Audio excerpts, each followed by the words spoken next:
नमस्कार, आपण पाहत आहात सह्याद्री न्यूज, आवाज महाराष्ट्राचा।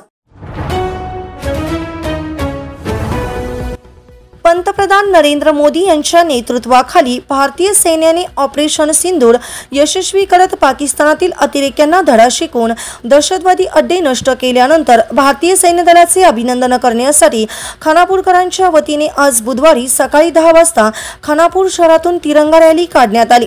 खानापूर शहरातील श्री गणपती मंदिरापासून या तिरंगा रॅलीला सुरुवात झाली। देश व सैन्याबद्दल असलेली भावना आणखीन दृढ करण्यासाठी या तिरंगा रॅलीचे आयोजन करण्यात आले होते।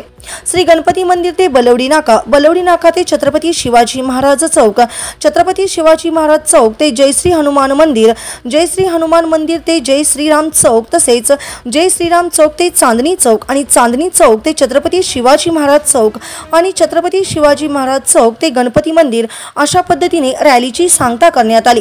यावेळी खानापुरातील नागरिक रॅलीमध्ये तिरंगा घेऊन सहभागी झाले होते।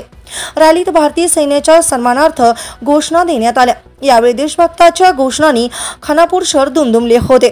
भारताच्या शक्तिशाली सैन्य दलाला नमन करण्यासाठी आणि त्यांना समर्थन देण्यासाठी या भव्य तिरंगा रॅलीमध्ये प्रचंड मोठ्या संख्येने नागरिकांनी सहभाग घेतला होता।